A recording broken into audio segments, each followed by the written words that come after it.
Use a flat blade screwdriver to remove the snap ring holding the cover plate in place.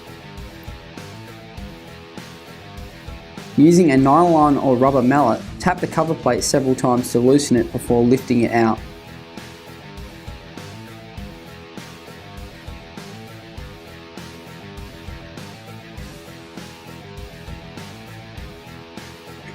A flat blade screwdriver can then be used to remove the snap ring on the top of the basket.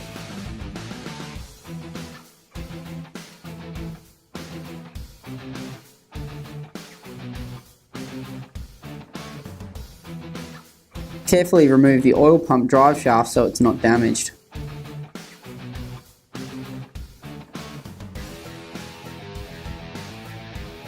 Using circlip pliers, remove the snap ring on the top of the input shaft.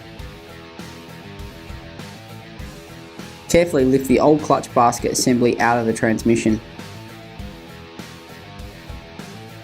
Lift the new clutch basket assembly into the transmission and carefully place onto the splines.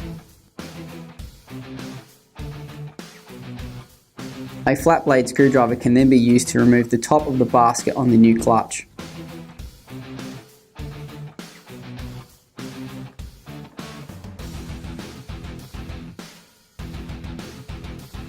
Using a vernier caliper, find the 2mm thick snap ring shim in the range of shims that came in the kit.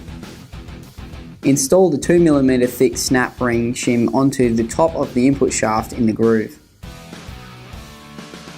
Set up a dial indicator on the end of the input shaft and set it to 0. Using both hands, lift the clutch basket up and down to check end float in the input shaft.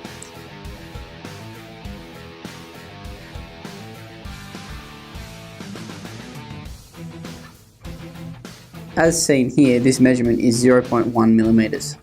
Note this number down. Set the dial indicator up on the top of the clutch basket and set it to 0. Using your two hands, lift the basket up and down to check the float on the clutch. As seen here, this measurement is 0.3mm. Note this number down. A small calculation needs to be done at this point to determine the correct snap ring shim size. Starting with the end float in the clutch, take away the end float in the input shaft. Then add this result to 1.85mm. This will give you the resultant snap ring shim size required. In this case, 0.3 minus 0.1 plus 1.85 is equal to 2.05mm. Find the closest required snap ring shim size in the pack supplied using the vernier calipers. Remove the 2mm shim and install the correct snap ring shim on the end of the input shaft. Reinstall the oil pump drive shaft. Install the special dual clutch installation tool between the clutch and bell housing to hold the clutch basket in the raised up position.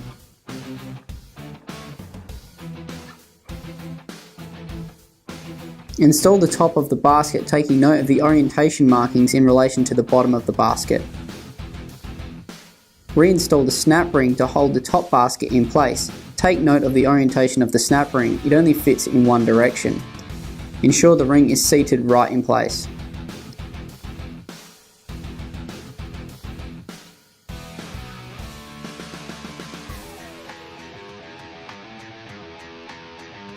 Use a clean rag to clean out the seal groove for the cover plate and ensure there is no burrs.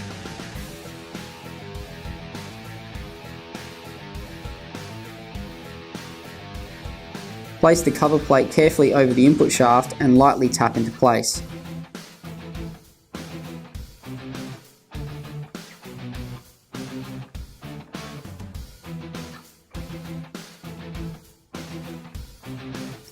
Install the snap ring to hold the cover in place and ensure that the snap ring is correctly seated.